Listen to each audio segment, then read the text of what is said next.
Hello. This week, you will begin working on your personal narrative essay, which is our final essay for this course. This type of writing is different than what we've done prior to this essay. In your previous essays, you've been looking at analysis and argumentation. You have been writing from a more objective point of view, an academic point of view. This essay is a narrative, which means you're telling a story. So it will be written as a story, and because it's a personal narrative, it'll be written from your firsthand point of view. As such, I encourage you to use I, me, we, our. You're going to use those first person pronouns, and that'll be perfectly acceptable for this essay because it is a personal essay as opposed to a more objective tone. So here are the instructions. It says, this semester, our class has engaged in reading, analyzing, and discussing a number of personal stories that have impacted the writer of those stories. We've learned about Sherman Alexie's desire to break down barriers for other Native Americans, David Sedaris's falling into a harmful and divisive worldview, Langston Hughes's coming to terms with his disbelief in God, Elie Wiesel's heartbreaking experience in Auschwitz, along with several other moving narratives written about how the events of the writer's life shaped who the writer is and how he or she views the world. For this final essay, you will write a personal narrative, which is a story from your life. I encourage you to review the defining self assignment to generate ideas about what you might want to share in your personal narrative. That said, you are not required to write about something already shared, and in fact, are encouraged to share something new that you haven't shared earlier. The key will be to ask yourself, what stories are within me? We all have a story to tell, though finding that story can be difficult. Sometimes our stories are buried in self doubt or pain. Other times we feel as though our stories are insignificant because they don't feel deep or painful or important enough. The goal of this essay isn't to write something that makes your reader cry or shocks your reader. The goal is to write a story about yourself that shares something you connect with, something that's important to you, something that makes you who you are. For this assignment, you should choose a specific audience to whom you are telling your story and determine a reason you want to tell that story to the audience you select. It's best to move away from I'm writing this story because my professor told me to. Instead, choose a more meaningful reason to tell your story. It will make your story more powerful. Perhaps your story is written to an audience of friends or an audience of foes.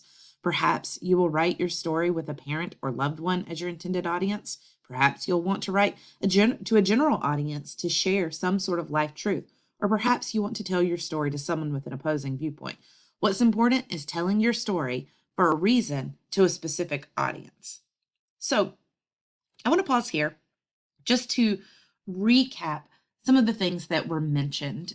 This, again, is a story you were telling about your life and your experience. I don't want you to feel bogged down with trying to come up with some great, huge epiphany you've had or to tell some great hidden pain you have or hidden struggle. While you can certainly lean into those things if you have them, more often than not, the best stories are stories that are about the mundane, about our daily lives. So don't feel the pressure to come up with some great monumental moment. Some of you might not really have a monumental moment just yet. The key instead is going to be telling a story that's meaningful to you, that provides some sort of insight. So as you write your personal narrative essay, keep the following in mind. Stories should have a plot that includes a beginning, middle, and end. Because this is a story, you're going to want to tell a full arc of a story. So you'll have your setting and your exposition, your rising action, a climax, falling action, and a resolution. Also, vivid descriptions will help your reader feel as though they are experiencing what you're writing about. You can enhance your descriptions through the use of imagery and specific details. Part of telling a good story is using descriptive language. So describing what things look like, what they smell like, how they feel when you touch them. All of those details help your writing jump off the page. The story should include a clear setting and characters. So you should make it clear to your reader where you are, what time it is. So, and when I say what time, I don't mean what's the time on the clock. I mean, is it in current times? Is it from the past? What were you in the early 2000s or the 90s? Was it a few years ago? How is time relevant? And then you want to have characters that have some development, so that it's obvious who those characters are and how they're related to one another. You'll want your narrative to reveal conflict, emotions, and actions within the main character and supporting characters. So probably the main character is going to be you. And so you want your reader to understand what the conflict is, what emotions you're feeling, what actions you're choosing to take as you go along in your story.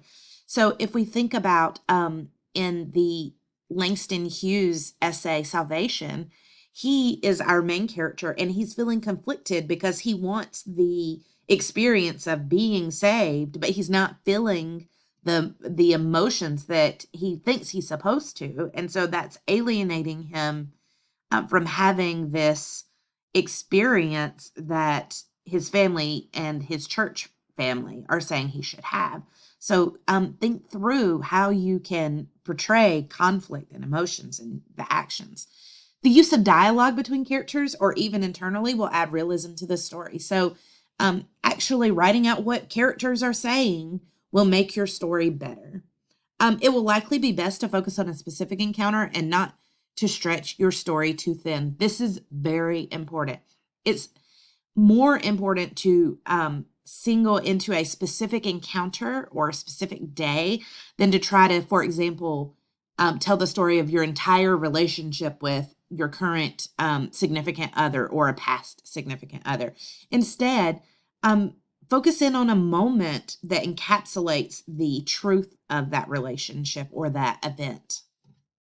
Ultimately, the reader should feel, see, and understand the experience you're writing about. You want to engage your reader into the world you're writing about. So you want them to feel like they can feel the things, see the things, understand the experience, be immersed into your world as a result of your writing. Now, all of these might sound like tall orders, and you might be feeling like, well, I'm not really a creative writer, so I'm not sure how to approach this. Here's the thing. I don't expect you to be an amazing creative writer. I expect you to try your best to incorporate these elements of story into your story that you're telling. Keep in mind, the most important factor to consider in a personal narrative is yourself. Choose an idea for a personal narrative that intrigues you. If your narrative bores you, it will bore your readers. You want to write a descriptive personal story with vivid characters, actions, and emotions. Also, select a story you want to share with others. You're revealing not just what happened to you, but also a piece of yourself. Is your personal story something you want people to know? Because I'll be reading this, and perhaps you'll choose to share this with other people. You don't want to put something out there that you're not comfortable sharing. So only write about something that you are comfortable enough to share. Now, to be clear, anytime you're writing a personal story, you feel a little bit uncomfortable telling that story. But if something's too painful to tell or makes you anxious to tell or too anxious to tell, please consider a different story to share. Remember, though, it's your story. You decide what to write and who reads it. Then write it well. Your job is to write well. So do your best. I'm really looking forward to reading what you have to say. So I provided 3 sample essays. These were all written in spring of 2022, so they're recent, and they are pretty helpful. And I think you will learn a lot from reading through what former classmates had to write about. I've also provided a link to tips for writing a personal narrative and how to master writing a compelling personal narrative. In both of these links, they talk about different strategies you can take when writing your personal narrative. I encourage you to look at this carefully. As for the requirements of the assignment, this assignment is worth 100 points, and your length is going to be about 1,000 words, no more than 1,250. It mentions a works cited page here, but you will not generally use outside sources for this essay. It's possible, though, sometimes students will pull a quote from a famous person and they need to cite that. But generally, no sources will be used here. However, you will use your MLA format for page setup. So that includes having that header with a last name and page number, and then your MLA heading, which is your name, my name, our course, the date, and then a title for your paper. The following are your due dates. You will have an outline due on November 21st. Then your final draft will be due on December 2nd. Because of impacts from the hurricanes, the rough draft and peer review process has been eliminated from this assignment. But you will have you will complete your draft and have a final draft and flip grid due in the final week of course. I hope you found this video helpful, and if you have further questions, please let me know.